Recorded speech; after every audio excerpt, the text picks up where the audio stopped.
आज हम फिर से जो है कुछ ट्रांसलेशन सीखने जा रहे हैं और बहुत ही उपयोगी ट्रांसलेशन है और ये आपको रोज़मर्रा की ज़िंदगी में जो है वो प्रयोग होने वाले हैं। हमने एक और सीरीज़ ट्रांसलेशन की 10 ट्रांसलेशन की एक बना रखी है वीडियो, वो भी आपको डिस्क्रिप्शन बॉक्स में दे दिया जाएगा, आप उसको देख सकते हैं। और ये जो हम ट्रांसलेशन बनाते हैं इसके कई स्टूडेंट्स ऐसे हैं जो कहते हैं कि नहीं ये भी होना चाहिए, ये भी होना चाहिए, ये इसका तो ये भी होना चाहिए, बिल्कुल होना चाहिए, इसमें कोई दिक्कत वाली बात नहीं है। ये होना चाहिए कि आपका जो मीनिंग है, जो सेंस है, वो बहुत ही सटीक हो, बहुत ही अप्रोप्रिएट हो। और इसी कारण से डिक्शनरी में एक वर्ड के जो है मैनी मल्टीपल मीनिंग्स हैं और उनको अपना स्थान मिल चुका है। तो चलिए, without wasting the time, I am going to just explain it.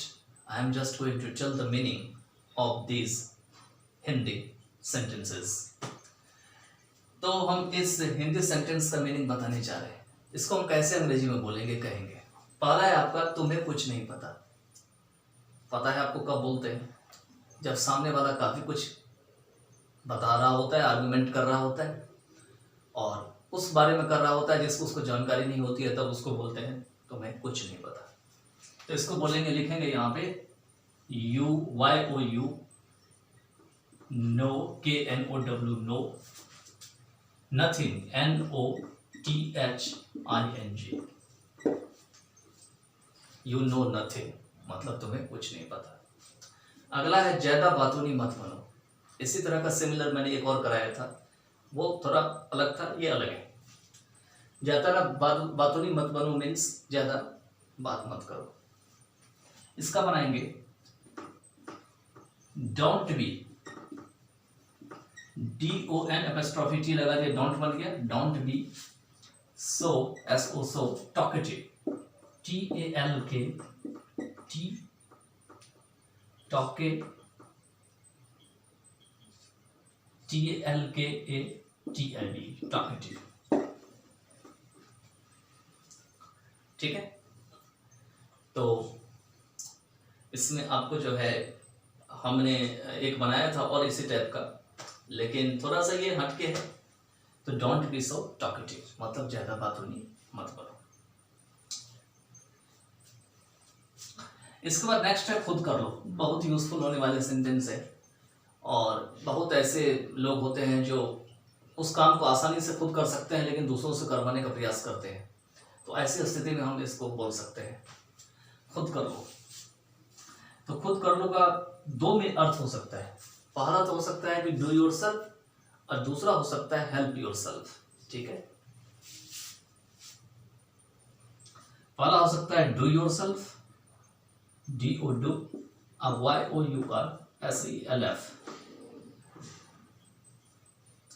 और दूसरे हो सकते हैं हेल्प योरसेल्फ।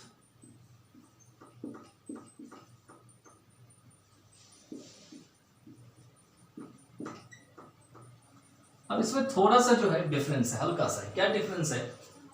डू योरसेल्फ का मतलब है कि कोई काम कोई कह रहा है मुझे खुद करने के लिए, ठीक है, कि ये तुम्हारा काम है, ये तुम खुद करो। लेकिन हेल्प योरसेल्फ का मीनिंग है कि कोई काम बहुत इजी है और कोई व्यक्ति खुद कर सकता है। फॉर एग्जांपल, कोई व्यक्ति खाना खाने के लिए बैठा हुआ है, ठीक है, और भोजन करना बहुत आसान है, इतना डिफिकल्ट तो है नहीं, आराम से उठाइए और मुंह में दीजिए। तो उस स्थिति में क्या बोलेंगे? Help yourself. ठीक है, और बहुत जहां पे इजी थिंग्स है जिसको कोई व्यक्ति खुद कर सकता है, तो वहां पर में हम हेल्प योरसेल्फ का यूज करेंगे। चलिए आगे चलते हैं। आगे है ताना मत मारो। ताना तो जानते ही हैं, किसी की खिंचाई करना जिसको कहते हैं। ताना मत मारो, तो इसका हो जाएगा don't, DON'T, don't, taunt, TAUNT, don't taunt means ताना मत मारो। सारे को मैं सिंपल में लिख देता हूँ, कर्सिव में लिखूंगा तो शायद आपको दिक्कत हो जाएगी, इसलिए मैं सिंपल में लिख देता हूँ इसको। ठीक है, तो डोंट टाउंट। इसके बाद है कैसे कैसे लोग हैं इस दुनिया में। ये कब बोलते हैं? जब देखते हैं कि कहीं समाज में बहुत ज़्यादा अत्याचार हो रहा है, कोई बहुत ज़्यादा ऐसा काम कर रहा है जो नहीं करना चाहिए, इमोरल एक्टिविटी कर रहा है, और उससे हम बहुत ज़्यादा परेशान हो जाते हैं और हमसे रहा नहीं जाता है, तो या तो हम मन ही मन बोल देते हैं या तो उसके सामने जाकर बोल देते हैं। तो उस स्थिति में हम इस तरह के जो है शब्द का इस्तेमाल करते हैं। तो कैसे कैसे लोग हैं इस दुनिया में, तो क्या बोलेंगे, what kind of people, kind of people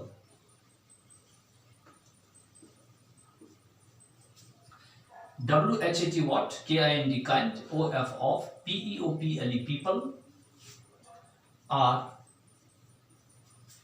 ARER there, THERE there, in the world.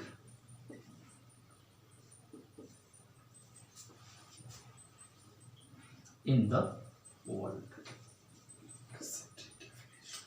अब ये जो सेंटेंस हमने बनाया है, हम देख रहे हैं कि व्हाट काइंड ऑफ पीपल एक जो है, एक टाइप का एक ग्रुप है, उसके जस्ट बाद जो है हम एक हेल्पिंग वर्ब का यूज कर रहे हैं। तो इसीलिए इस टाइप का सेंटेंस अगर हम अचानक से बोलते हैं, कहीं गए और हमें किसी को देख के गुस्सा आ गया और हम बोल देते हैं, तो इसको एक्सक्लेमेटरी भी समझा जाना चाहिए। लेकिन क्योंकि हमने यहाँ पर में व्हाट के बाद जो है डायरेक्ट आर का यूज किया है, तो इसको हम इन द इंट्रोगेटिव ग्रुप में भी रख सकते हैं। तो चलिए हम आगे जो है कुछ और ट्रांसलेशंस कराते हैं। नेक्स्ट जो है वो 6th नंबर का है। ये आप देख सकते हैं क्या लिखा हुआ है, तो उससे कुछ नहीं होने वाला। अब देखिए ये ऐसा लग रहा है जैसे मुहावरेदार लिखा हुआ है, तो इसका हम वैसे तो दो तरीके से बना सकते हैं। जैसे कि पहला है कि you are YOUARER good, GOOD good for nothing. आप कहेंगे गुड कहां से आ गया, तो इसके सेंस को समझिए कि क्या कह रहा है पूरा सेंटेंस। इसका पूरा मीनिंग यही हो जाता है, you are good for nothing, मतलब तुम कुछ नहीं करने के लिए अच्छे हो। इसका मतलब तुमसे कुछ नहीं होने वाला। दूसरा हो सकता है इसका, जो बहुत व्यक्ति जानते भी हैं, you can't do anything.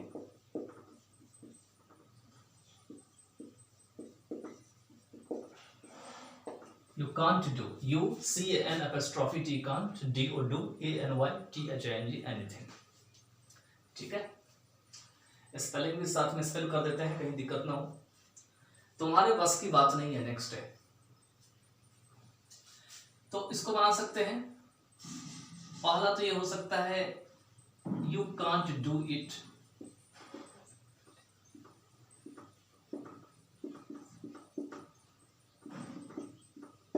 Simple simple, बिल्कुल सिंपल है। यू कांट डू इट, वो सेम कांट है, डू भी वही है, केवल हमने इट लगाया, IT इट जो है यहाँ पे। और दूसरा हम बना सकते हैं इसको, it is, IT it, IS is, OUT ought, of, OF of, your, YOUR your, capacity, CAPACITY, it is out of your capacity, मतलब ये तुम्हारी कैपेसिटी के बाहर है, तुमसे तुम्हारे बस की बात नहीं है।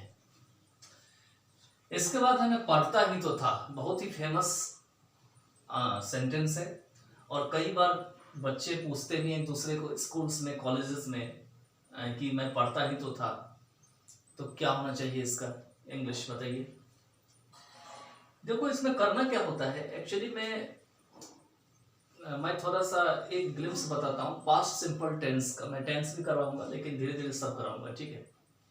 तो पास्ट सिंपल टेंस में जो पास्ट सिंपल का जो पॉजिटिव सेंटेंस होते हैं, तो पॉजिटिव सेंटेंस में हम खास करके निगेटिव वाली जो स्टेटमेंट होती है, जैसे कि असर्टिव सेंटेंस होती है, फॉर एग्जांपल मैं गया, मैं नहीं गया, या मैं जाता था, मैं नहीं जाता था। इस तरह के सेंटेंस आपने कई बार बनाए होंगे। मैं वहां नहीं गया, I did not go there, उसने मुझे नहीं कहा, he did not tell me। तुम कहाँ गए, where did you go। उसके बाद और भी बना सकते हैं, जैसे कि उसने क्या खाया, what did she eat।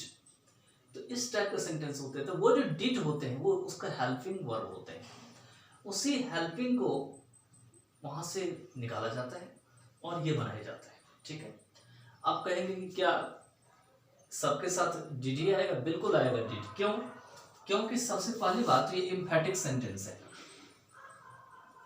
एम्फैटिक sentence होते हैं जोरदार सूचक वाक्य, और इस तरह के सेंटेंस को बनाने के लिए आपके पास जो है हेल्पिंग वर्ब को ही डाल करके उसको स्ट्रेस शो करने का प्रयास करते हैं। ठीक है, तो देखिए मैं पढ़ता ही तो था, इसका हो जाएगा आई डिड रीड और study.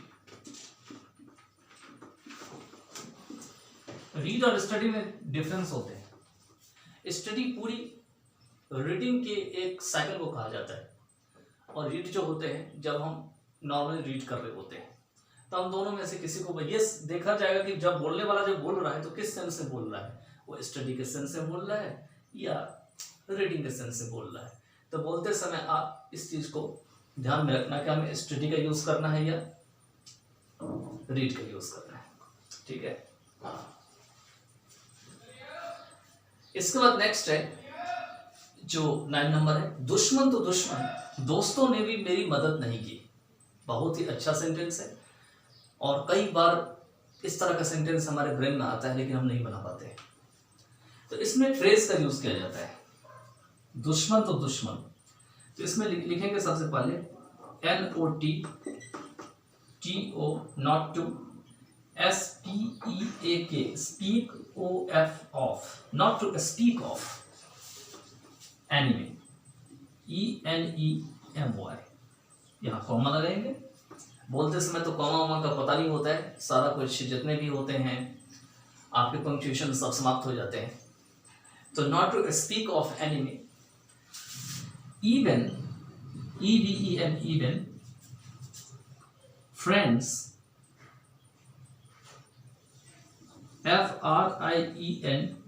FRIENDS, friends, did not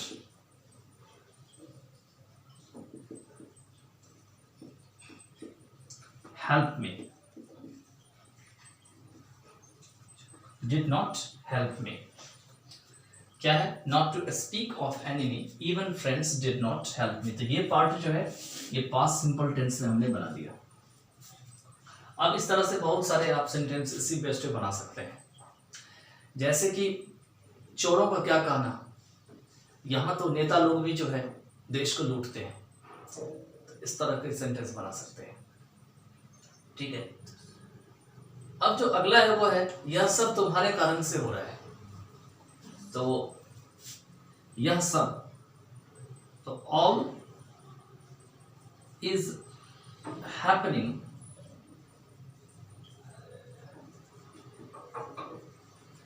all is, ELL, all is है ये HAPPENING, हैपनिंग, ड्यू टू, या और भी एक यूज कर सकते हैं DUE, due, TO2, because of, BECAUSE, because. ठीक है, because of you, because of you. वैसे स्पेलिंग गलत नहीं होना चाहिए, लेकिन अगर हो जाए तो कोई बात नहीं है, स्पेलिंग में उतना ज़्यादा उस पर स्ट्रेस नहीं रखना है। All is happening due to और बिकॉज ऑफ यू। ठीक है, तो इसके साथ आपका जो है ये सीरीज जो है 10 सेंटेंसेस का एंड होता है। फिर से हम कुछ नया सेंटेंस जो है लेके आएंगे, आप इसको प्रैक्टिस करिए। और अगर आपको ऐसा लगे कभी कि ये जो हमने लिखा है इसका अंग्रेजी मीनिंग कुछ और भी हो सकता है, तो उसको भी दिमाग में रखिए। कोई किसी का भी आपको लाइफ में जो है वो यूज आ सकता है, किसी को भी आप यूज कर सकते हैं। तो चलिए अब हम इसको जो है एंड करते हैं। अब हम जो है नेक्स्ट पार्ट ऑफ वीडियो में कुछ जो है जानेंगे।